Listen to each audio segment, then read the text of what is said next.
Hello mga kainday, for today's video, ipakita ko sa inyo kung ano ang mga pumapasok sa aming bunsod o kung ano ang mga nahuli namin sa aming bunsod. At hindi lang yan mga langga, kung ipakita ko rin sa inyo kung paano gawin o i-build ang isang bunsod. Sa mga hindi nakakaalam mga langga kung ano yung bunsod, sorry, hindi ko rin alam kung ano sa Tagalog ang bunsod. Ita-try ko lang talaga ngayon mga langga na mag-Tagalog kahit sobrang tigas ng bato ang aking pagsasalita ng Tagalog kasi hindi ako marunong o magaling mag-Tagalog mga langga kasi isa talaga akong Bisaya. Pero thank you so much pa rin mga langga kasi andyan kayo sumusuporta sa akin, umintindi sa aking mga video kahit hindi naman kagandahan o hindi talaga siya maganda mga langga.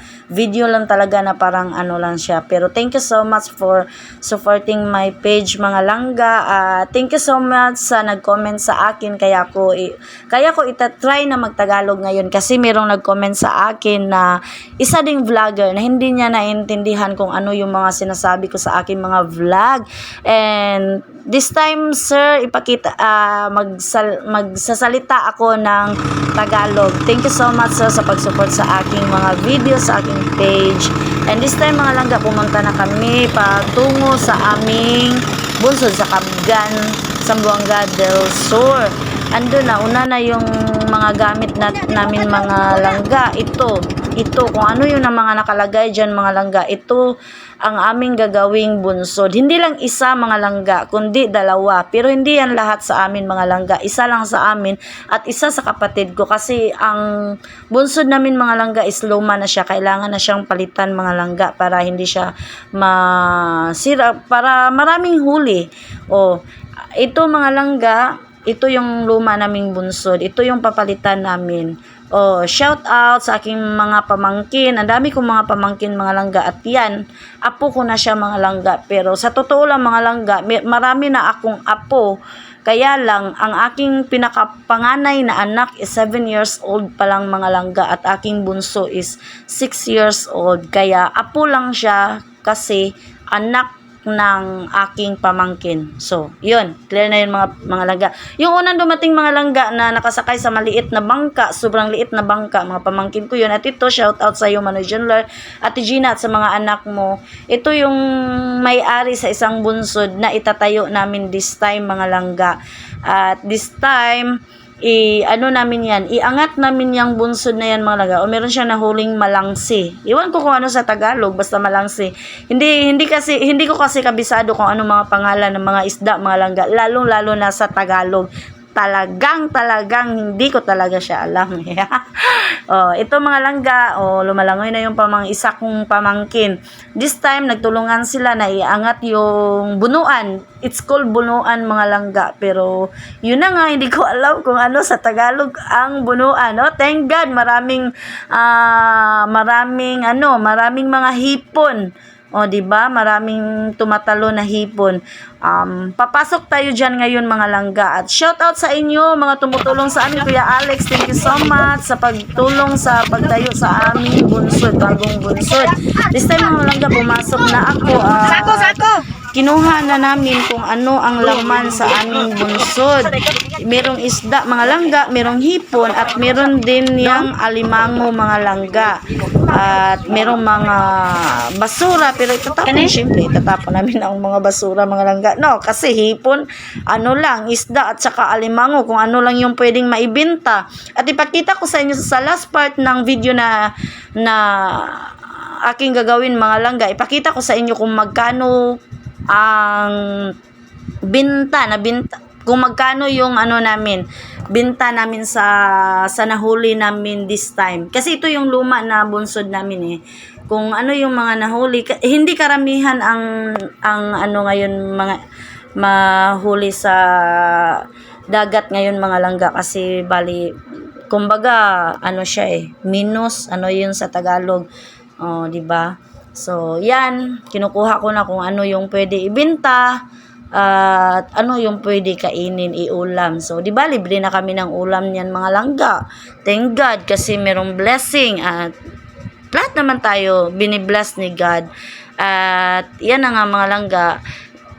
Meron kaming ganito mga langga kasi sa parents talaga namin ganito na talaga ang hanap buhay nila dati pa. So, wala na akong papa, mama na lang meron ako, at asawa at mga anak, mga kapatid. And thank God kasi namana ko pa tong hanap buhay na to mga langga sa aking parents. And thank you so much. And binigyan din ako, nagkaroon din ako ng ganito.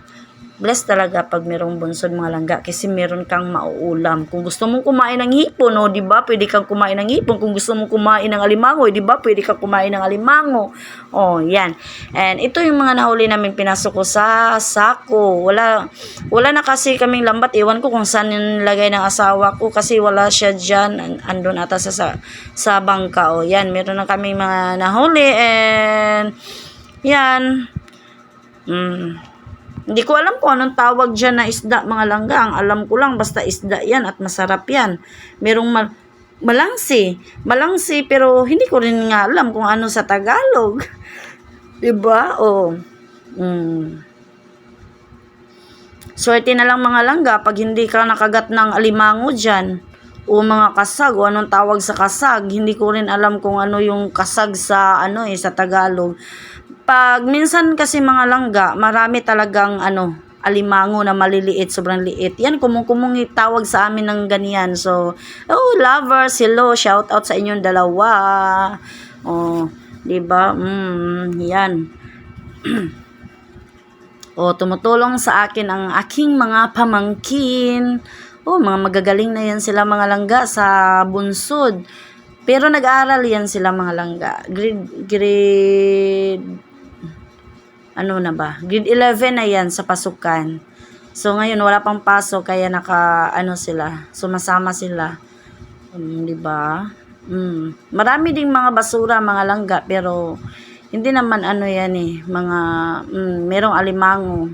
Naku, wag mo talagang ang kamay mo, baka kagatin ka diyan. Di ba? Pabisayaan na lang ko yung mga langga. Yung hirap talaga magtagalog mga langga. Pero, sige, tatry ko talaga. Para sa inyo. Para hindi din kayo magsawa sa akin. Ay, baka ayun yung manood mga langga. Kasi nagtagalog ako. Hindi ako magaling sa Tagalog. Yan mga langga. Parang ahas yan. Hindi namin yan kinakain, ha. Tinatapon namin, binabalik namin yan sa dagat. Hindi din namin sila binabalik lang talaga namin sila sa dagat.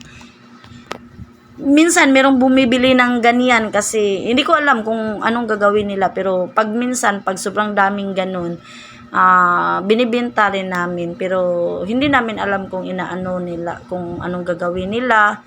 Sabi nila ito na lahat ang aming nahuli mga langga. So sa last part 2 or part 3 pakita ko sa inyo kung magkano ang aming naibenta sa aming ulang at alimango, di ba? At isda. Tulong-tulong lang talaga kami dito mga langga pag merong gawain sa bunsod. Yan ang baon namin mga langga. Don't worry mga langga kasi kahit ilang araw kami stay sa dagat, meron naman kaming baon. Meron kaming baon kasi sobrang dami namin diyan mga langga, di ba? Sa sobrang dami. Pumunta kami ng Lunes, di ba? Ngayon pa kami nakauwi, Wednesday na ngayon ng hapon mga langga. So, kaya naka-edit ako ng video kasi dumating na kami sa aming bahay. From Kabgan pala mga langga to Tangub City is 30 to 45 minutes ang dyan pag nagpambot ka. Di ba? Minsan pag sobrang lakas ng sobrang laki ng alon, matagal kang dumating sa bahay mo. Ay nako, sobrang hirap pero okay lang. Yan, kumakain na kami lahat nito mga langga. Kain na ng kain, magpabusog tayo kasi meron tayong gagawin na bonggang-bongga. Sa totoo lang mga langga, hindi talaga madali. Yan, sumasayaw na yung pamangkin ko, di ba? Sa totoo lang mga langga, hindi talaga madali ang aming hanap buhay na isang mangingisda. May bata pa, maraming bata dyan. Pero, magaling na yan lumalangoy mga langga, magaling na yan lumangoy. Yan, kumakain kaming lahat kasi sa sobrang hirap ba naman ng gagawin after kain mga langga, dapat magpabusog ka talaga. Alright?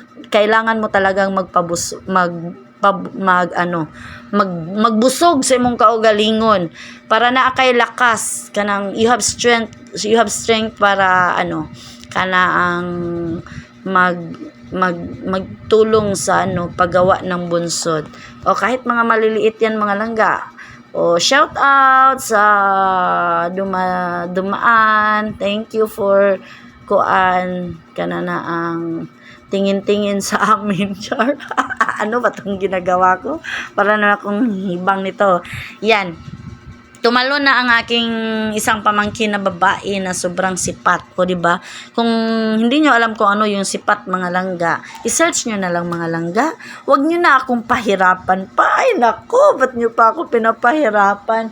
Pero masaya ako sa aking ginagawa mga langga. Kahit hirap ako magtagalog, pero na-enjoy ko ang aking mga videos, ang aking pagsalita dito sa pag-voice over. Masaya ako kahit hindi masyadong kahit hindi maraming nanonood o kunti lang yung mga viewers ko, okay lang yun. Okay lang, sana ma-push natin to. Ay, char. Sana next time marami nang manonood. Sana wag naman kayong mga langga. Tapusin nyo naman yung video ko kasi laking tulong na rin yun sa akin mga langga bilang isang babaeng mangingisda. O, diba? Yan mga langga, after ilang minuto, tumalo na rin ako mga langga kasi hindi na siya masyadong malalim. Pwede ko na dalhin ang aking cellphone. Diba? Para hindi naman basa kasi hindi naman yung waterproof ang aking cellphone. Mumurahin lang ang aking cellphone mga langga. Basta maka-vlog ako, okay na talaga. O, diba? Basta meron lang akong mapakita sa inyo. Meron lang akong ma-upload. O, okay na yun sa akin kahit mura lang yung cellphone ko, kahit hindi maganda yung quality ng aking cellphone o hindi maganda yung quality ng aking video. Basta meron lang akong ma-post o mai-update sa inyo na ito yung ginagawa namin. So, 3 days and 2 nights kami doon mga langga, and thank God, kami lahat naman ay okay. After that, after hardworking mga langga, wala namang hindi ko rin alam kung merong nilagnat o ano, basta ang alam ko kaming lahat is okay, kaming lahat niyan nag-enjoy kami kahit sobrang hirap o sobrang pagod, nag-enjoy kami. O, tumalo na ako niyan mga langga, diba? Basa na ako, andyan ako sa tubig. Meron palang nylon dyan mga langga kasi tinali ko yung phone ko para kahit mahulog man siya, hindi siya mawala. Baka pwede pa siya i-recover kung mabasa man siya. Kaya lang, ito talagang phone ko mga langga, itong CP ko mga langga. Sobrang mura nito at pero okay naman. Okay naman siya. Okay lang naman siya.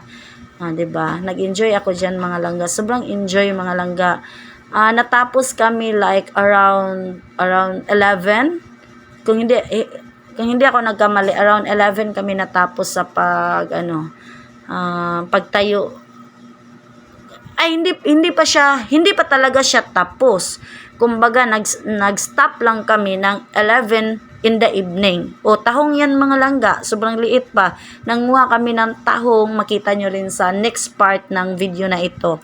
So, alright, thank you so much sa panonood mga langga, and I hope hindi kayo magsawa, and I hope hindi tapusin nyo talaga ang sa aking video para naman meron naman tayong dyan. O, diba? Thank you so much mga langga. Hope you enjoy, and thank you so much for watching. Don't forget to share, like, comment, and pahit naman po diha sa notification na to. Ay, pa-subscribe naman mga langga ha. Okay. Till next part mga langga for this video. Hanggang dito na lang. God bless sa lahat, and thank you so much. Shout out kay Manoy ko, dalawang Manoy, at kay Kuya Alex, sa lahat na tumulong sa amin. Thank you so much. Yan. May ubo pa. Na-record pa yun, o diba? Hey, Manoy. Nako, wala naman kami masyadong ginagawa dyan mga langga, kami mga babae. Ano lang kami yung taga-serve ng pagkain, tumutulong ng konti, pero okay na rin yun, 'di ba? May naiambag naman kami na kahit konti lang. Yeah. Thank you so much, pamangkin. Hi, Ejon. Hi, RR. Princess, hello. Shout out sa lahat. Thank you so much, guys. God bless you all. Bye-bye. See you on my next part video.